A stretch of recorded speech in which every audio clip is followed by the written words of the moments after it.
Bismillahirrahmanirrahim. Assalamualaikum warahmatullahi wabarakatuh. Hai anak soleh dan soleha, apa kabar? Semoga saja anak-anak ustazah selalu dalam keadaan sehat walafiat bersama keluarga tercinta antum. Dan kita semua selalu dalam lindungan Allah Subhanahu wa Ta'ala. Amin amin ya rabbal alamin. Nah, anak soleh dan soleha, pada hari ini Ustazah masih memberikan pembelajaran melalui video buzzer. Belajar bersama Ustazah Sesra. Oke, sebelum memulai pelajaran pada hari ini, alangkah baiknya kita awali dengan membaca doa mau belajar terlebih dahulu. Mari kita berdoa. Berdoa selesai. Oke, pelajaran kita hari ini adalah tema 7, perkembangan teknologi, subtema 2, perkembangan teknologi produksi sandang, muatan bahasa Indonesia KD 3.6 dan 4.6. Materi 1. Menentukan kata kunci dari teks tentang perkembangan teknologi produksi sandang. 2. Menemukan informasi dari teks tentang perkembangan teknologi produksi sandang. 3. Menjelaskan informasi dari teks tentang perkembangan teknologi produksi sandang.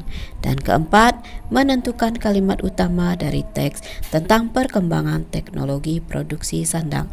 Dan yang kelima, menentukan gagasan pokok dari teks tentang perkembangan teknologi produksi sandang. Oke, yang pertama menentukan kata kunci dari teks tentang perkembangan teknologi produksi sandang. Kebutuhan sandang termasuk kebutuhan utama. Sandang berarti pakaian. Pakaian berfungsi untuk melindungi tubuh dari udara panas atau dingin. Selain itu, pakaian juga berfungsi untuk kenyamanan. Pakaian terbuat dari berbagai jenis bahan. Ada yang terbuat dari bahan alami dan bahan buatan. Kita dapat mencari informasi mengenai bahan pembuat pakaian dari berbagai sumber, misalnya dari buku, koran, atau majalah. Informasi dapat berupa teks bacaan, gambar, atau bagan. Setiap teks memiliki gagasan pokok yang dapat diperoleh dengan menandai kata kunci pada setiap paragraf. Nah, ayo simaklah teks berikut. Serat merupakan bahan baku yang digunakan dalam pembuatan benang dan kain. Dalam pembuatan pakaian, serat sangat berperan penting karena sifat serat akan mempengaruhi cara pengolahan benang. Serat dibagi menjadi dua, yaitu serat alami dan serat buatan. Serat alami berasal dari hewan, tumbuh-tumbuhan, dan mineral. Sementara itu, serat buatan berasal dari polimer alam dan polimer sintesis. Berikut contoh kata kunci berdasarkan teks tersebut. Kata kunci pada teks yaitu serat. Arti kata serat, sel atau jaringan serupa benang atau pita panjang. Informasi yang terdapat pada teks tersebut, serat merupakan bahan baku yang digunakan dalam pembuatan benang dan kain. Berikutnya, menemukan informasi dari teks tentang perkembangan teknologi produksi sandang. Pakaian yang kita kenakan terbuat dari bahan alami dan bahan buatan. Kain yang terbuat dari bahan alami misalnya kain katun. Kain katun terbuat dari kapas yang mengalami proses sehingga menjadi serat alami. Informasi mengenai serat alami dapat diperoleh dari teks berupa bacaan, gambar, atau bagan. Kita dapat menggali informasi dengan pertanyaan-pertanyaan yang kita buat dan kita dapat mencari jawaban pertanyaan tersebut dari teks yang kita baca. Informasi juga dapat diperoleh dengan cara menentukan gagasan pokok setiap paragraf. Berdasarkan gagasan pokok paragraf, kita dapat menyusun gagasan pokok secara keseluruhan. Nah, ayo simaklah teks berikut.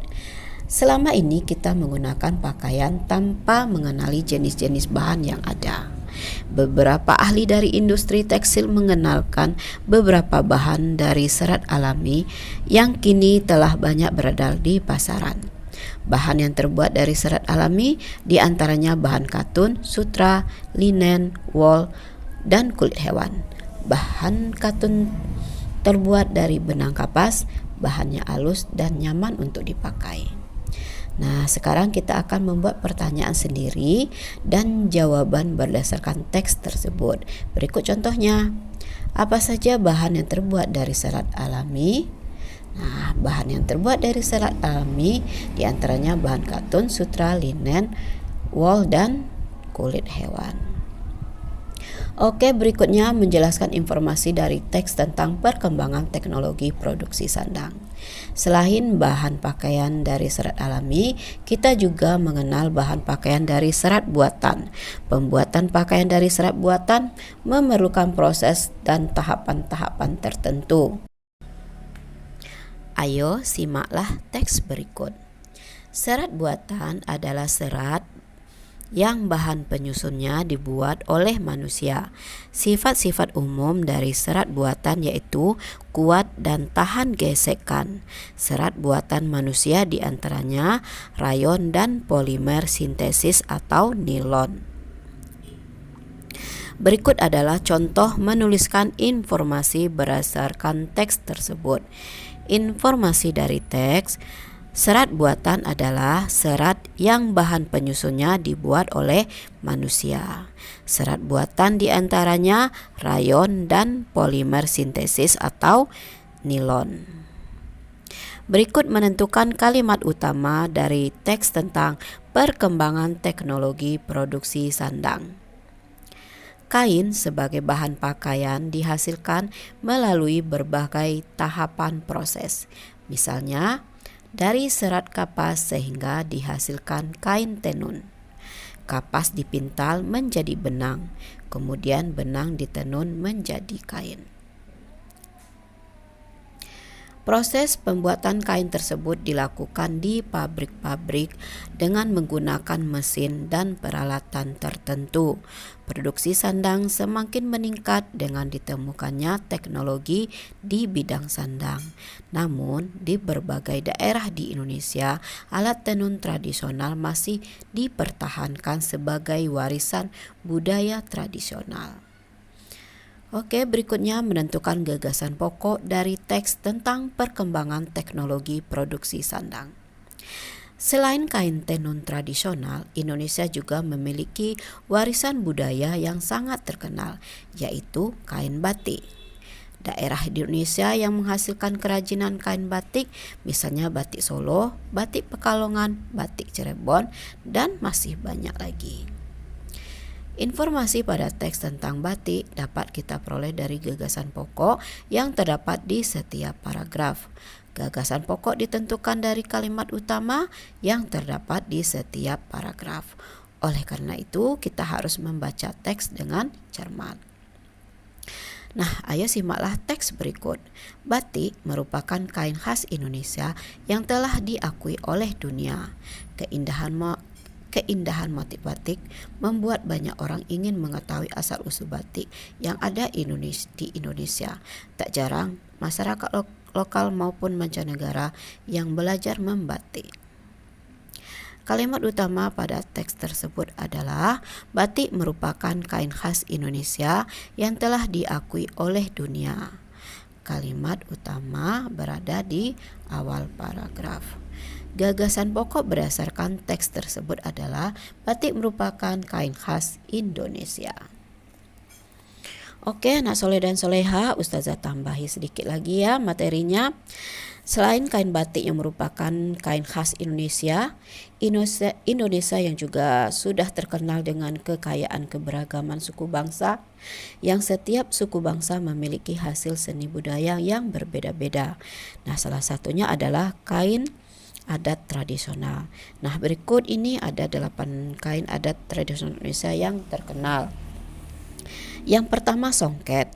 Songket merupakan jenis kain tenun tradisional yang berasal dari Melayu dan Minangkabau.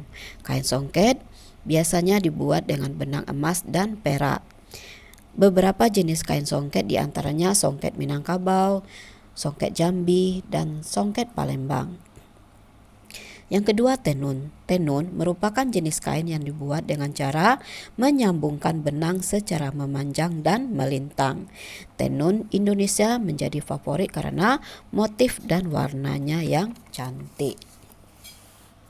Di antaranya yaitu tenun ikat Timor, tenun troso, tenun ikat Lombok, dan tenun ikat Sumbawa. Dan ketiga, ulos. Kain ulos berasal dari Batak. Nah, kain ulos didominasi atau sebagian besar berwarna merah, hitam, dan perak dengan corak tambahan dari benang warna emas dan perak. Yang keempat, lurik. Lurik merupakan kain dengan motif bergaris yang menjadi pakaian khas warga pedesaan di kalangan suku bangsa Jawa. Bahan kain lurik adalah katun. Di Jawa Tengah, kain lurik diproduksi di daerah Pedan, Klaten. Berikutnya yang kelima, geringsing. Kain geringsing merupakan satu-satunya kain tenun tradisional Indonesia yang dibuat menggunakan teknik double ikat. Proses pembuatan kain geringsing ini dapat memakan waktu hingga 2 tahun. Kain geringsing berasal dari desa Tenganan, Bali. Yang keenam, sasiringan. Kain sasiringan berasal dari suku Banjar di Kalimantan Selatan. Dan ketujuh, tapis. Nah, kain tapis ini kain tradisional khas Lampung. Kain tapis dihiasi oleh motif dari benang perak dan benang emas dengan sistem sulam. Dan yang menjadi dasar motif kain tersebut terbuat dari benang katun yang berasal dari kapas. Yang kedelapan, besure. Kain besure merupakan kain batik khas Bengkulu dengan motif kaligrafi Arab, motif rafflesia, motif burung, motif relung kaku, dan motif rembulan. Oke anak soleh dan soleha, alhamdulillah selesai sudah materi pelajaran bahasa Indonesia pada hari ini melalui video Buser. Semoga paham dan bermanfaat ya nak ya. Oke, tetap semangat, tetap jaga kesehatan, dan tetap jalankan ibadah, dan tetap belajar dari rumah. Wabillahi taufiq wal hidayah. Wassalamualaikum warahmatullahi wabarakatuh.